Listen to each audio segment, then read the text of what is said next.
Louvado seja nosso Senhor Jesus Cristo, para sempre seja louvado. Olá, mais uma vez, trago aqui uma reflexão para o nosso 21º domingo do tempo comum, neste dia 23 de agosto, mês vocacional, que é o Evangelho de Jesus Cristo segundo Mateus 16,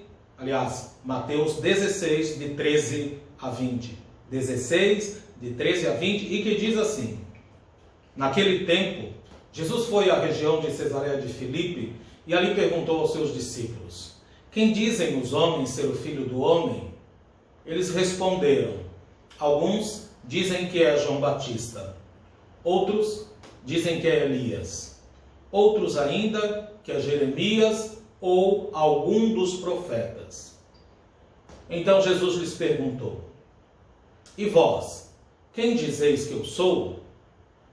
Simão Pedro respondeu: Tu és o Messias, o Filho do Deus vivo. Respondendo Jesus lhe disse: Feliz és tu, Simão, filho de Jonas, porque não foi um ser humano que te revelou isso, mas o meu Pai que está nos céus. Por isso eu te digo que tu és Pedro, e sobre esta pedra construirei a minha igreja, e o poder do inferno nunca poderá vencê-la. Eu te darei as chaves do reino dos céus. Tudo que tu ligares na terra será ligado nos céus. Tudo que tu desligares na terra será desligado nos céus. Esse é o nosso trecho de hoje. Em primeiro lugar, gostaria de dizer que sempre no Evangelho, quando Jesus, como sempre vemos, toma consigo Pedro, Tiago e João, quando Jesus leva os discípulos para um lugar à parte, quando Jesus vai para outra margem, é sempre uma intenção não só de mudar de lugar, mas de mudar de atitude, de pensamento, de ideia. E hoje, é por isso que o Evangelho, então, começa dessa forma. Quando diz que Jesus foi à região da Cesareia de Filipe, na verdade Jesus quer manter os discípulos longe do fermento dos fariseus, que é a doutrina religiosa que contrasta tanto com o ensinamento e a novidade de Jesus, do reino de Deus. É a situação da religião judaica.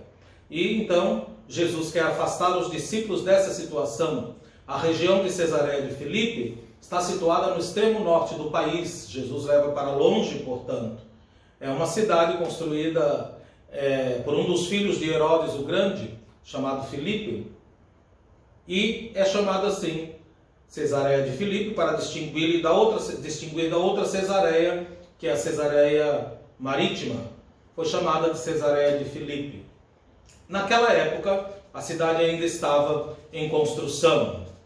Outro detalhe importante para compreendermos depois o ensinamento de Jesus é considerar que perto daquela cidade se encontravam 3 nascentes do Rio Jordão. E através dessas 3 nascentes, que eram praticamente 3 entradas, 3 grutas ou cavernas, se acreditava que ali poderia ser a entrada do reino dos mortos. Então, são elementos que é preciso levar em consideração, segundo o biblista Alberto Maggi, para a gente compreender o que é a mensagem de fato que Jesus transmite no Evangelho. Então, Jesus conduz os discípulos bem longe da Judeia e também da Galileia para lhes fazer uma pergunta. Interessante, né? Primeiro Jesus os afasta para depois fazer uma pergunta, como que para que eles tivessem isonomia, imparcialidade. E aí pergunta: Quem dizem os homens ser o Filho do Homem? Então, aqui, em primeiro lugar, Mateus contrapõe a expressão os homens e o Filho do Homem. O homem é o Filho do Homem que tem a condição divina. Então, o homem que tem o Espírito e os homens que não têm o Espírito. Na verdade, Jesus tinha enviado os discípulos e agora Jesus gostaria de saber qual foi o efeito, o resultado as consequências da pregação, da catequese que eles fizeram quando foram enviados 2 a 2 para proclamar a novidade do reino. Pasmem, por incrível que pareça, a resposta é decepcionante. Jesus com certeza gostaria de ouvir que as pessoas diziam sobre ele, não sobre a pessoa apenas de Jesus, mas os seus ensinamentos, a sua proposta nova para o reino de Deus. Com certeza Jesus gostaria de ouvir outra coisa, mas não é isso que houve. Dizem primeiro, alguns dizem que é João Batista. Primeiro porque acreditava-se que os mártires ressuscitariam rapidamente. E João Batista havia recentemente sido decapitado. Outros dizem que é Elias. Elias, que segundo a tradição, não havia morrido lá em 2 Reis, capítulo 2, versículo de 1 a 11, mas que tinha sido arrebatado para o céu, o grande Elias, numa carruagem de fogo, e voltaria na ocasião da chegada do futuro Messias. Essa era a crença. Dizem também, outros ainda dizem que é Jeremias, um grande profeta, que segundo a tradição havia sobrevivido ao apedrejamento. E ainda completam dizendo, ou algum dos profetas. Espera-se um dos profetas que Moisés havia predito. No entanto, todos os personagens com que o povo compara Jesus depois da pregação dos discípulos diz respeito ao antigo, ao velho. Ninguém, nem os discípulos, muito menos o povo para o qual eles foram enviados, compreenderam a novidade que Jesus trouxe. Então, Jesus pergunta para eles mesmos, mas e vós? Perceba que Jesus se dirige a todo o grupo. Quem dizeis que eu sou? Ele dirige-se a todos, mas é somente Pedro. Pedro que toma a iniciativa. Respondeu Simão Pedro, diz o Evangelho. Simão é o nome. Pedro, como a gente gosta de sempre de lembrar, é o apelido.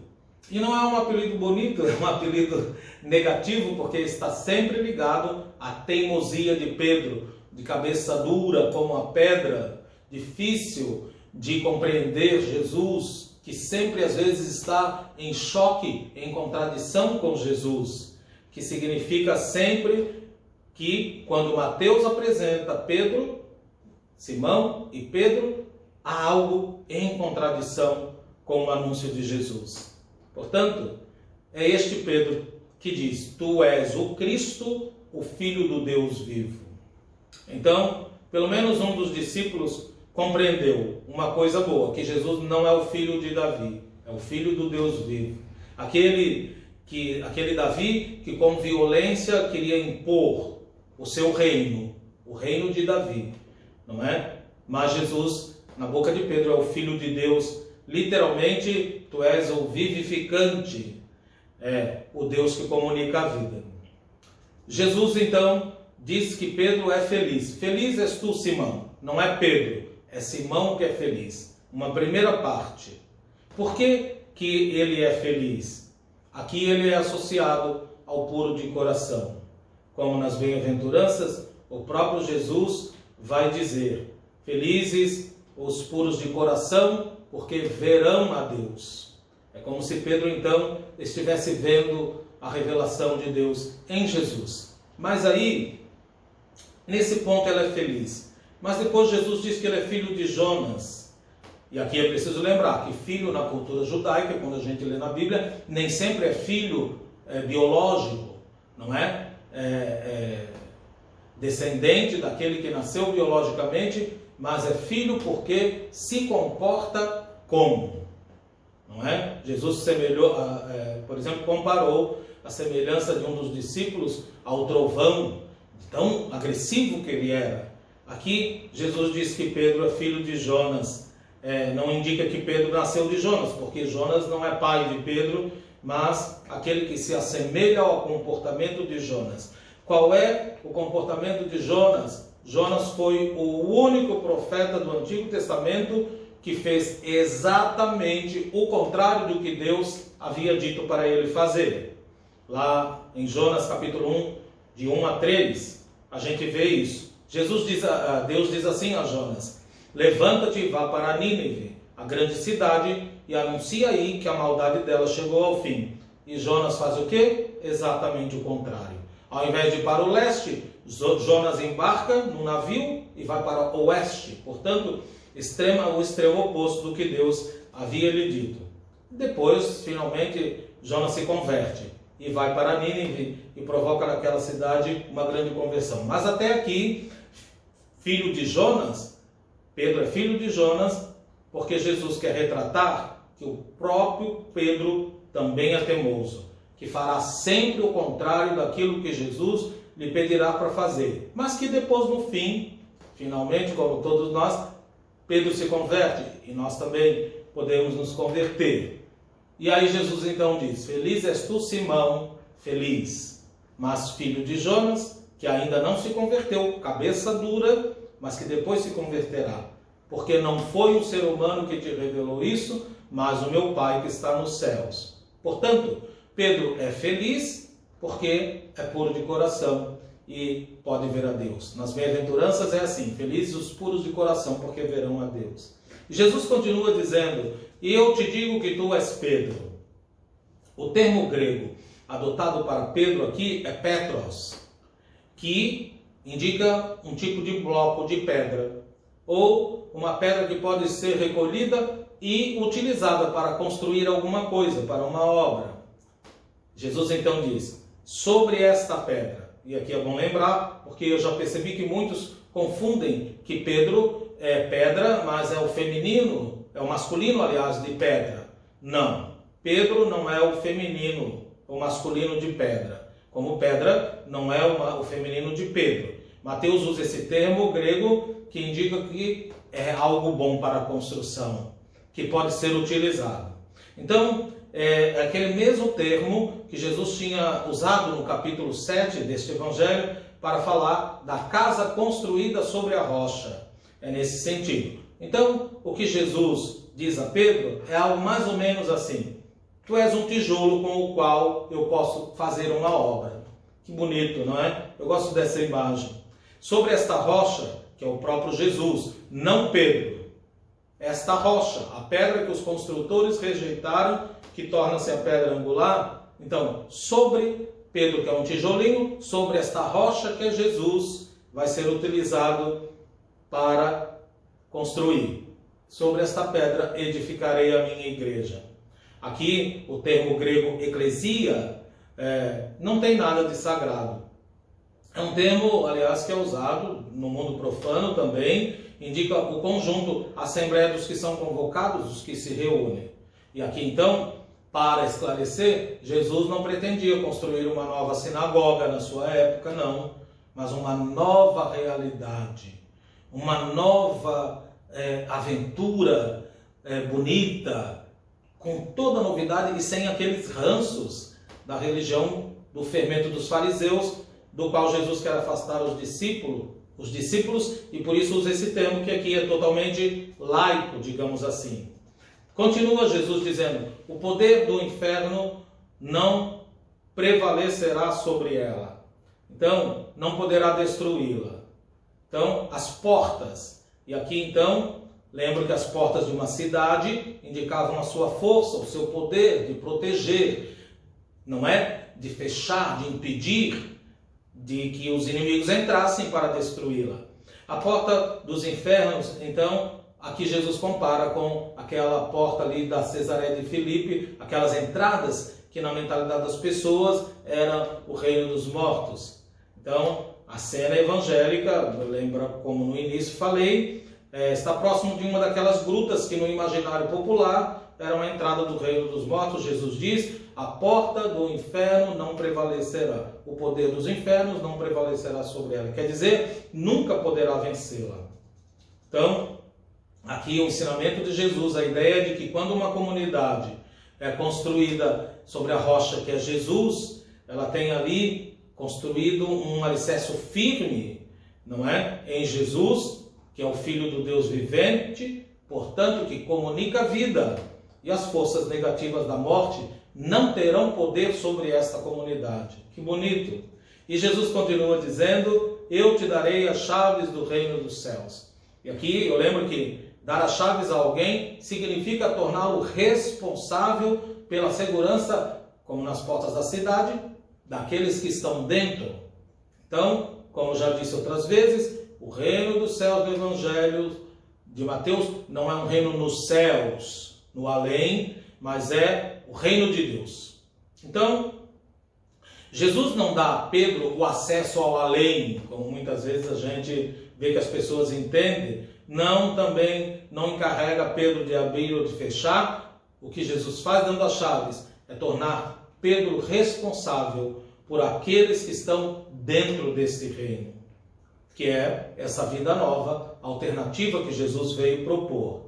Jesus, depois de dar as chaves, diz assim, usa o verbo ligar e desligar. Tudo que ligares na terra será ligado nos céus, e tudo que desligares na terra será desligado nos céus. Então, o evangelista Mateus usa uma linguagem aqui própria dos rabinos, uma linguagem rabínica dos rabinos judeus, que significa declarar uma doutrina autêntica ou não. O que ligares na terra será ligado nos céus. Quer dizer, unido em Deus. E tudo que desligares, o contrário. Jesus então diz agora para Pedro, o que mais tarde, no capítulo 18 deste Evangelho de Mateus, vai dizer a todos os outros discípulos, que são as últimas palavras desse Evangelho, neste Evangelho representam o envio dos discípulos e para irem e ensinarem tudo o que eu vos ordenei. Então, meus irmãos e irmãs, o ensinamento de Jesus, a mensagem que comunica a vida, tem a aprovação divina da parte dos céus.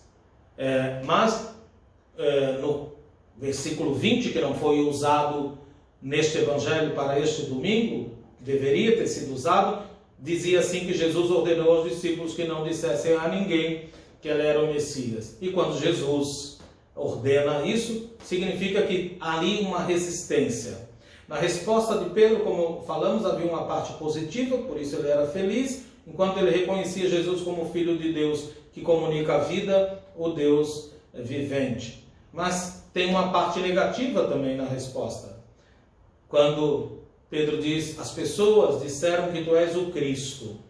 Aqui a gente precisa entender, o Messias esperado pela tradição. Aquele Messias que vem com o poder das armas, com o poder de uma realeza mundana, semelhante ao reino de Davi, e que vai obrigar todos os pagãos a cumprirem a lei. Este é o Messias da imagem, do imaginário dos discípulos da época, das pessoas, dos judeus da época. Então Jesus diz, não deveis dizer isto a ninguém.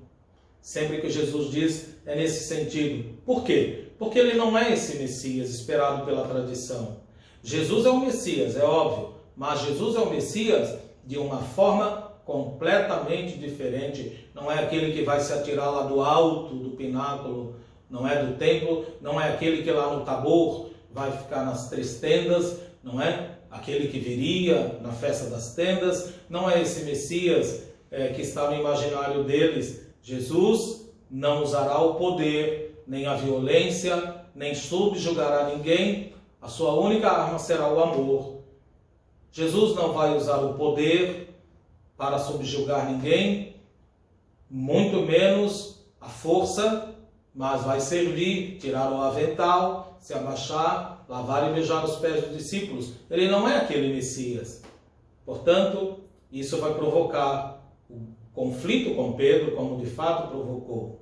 Aquele que Jesus tinha definido como uma pedra útil para a construção, pode se tornar uma pedra de tropeço.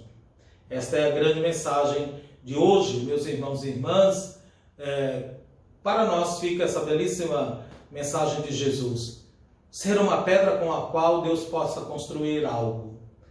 Sem ilusões religiosas e de nenhum tipo, acolher, abrir-se para acolher a novidade de Jesus. Nem sempre é fácil, porque muitas vezes a gente prefere ficar perto do fermento dos fariseus, daquela pensamento religioso que já tem até teia de aranha, que não renova nada, que não ousa nada, que está fechado em si mesmo, que está apenas baseado numa religião que serve para moralizar, para dizer o que é bonito, o que não é, o que serve, o que não é, quem é bom, quem não é, quem vai para o céu, quem vai para o inferno.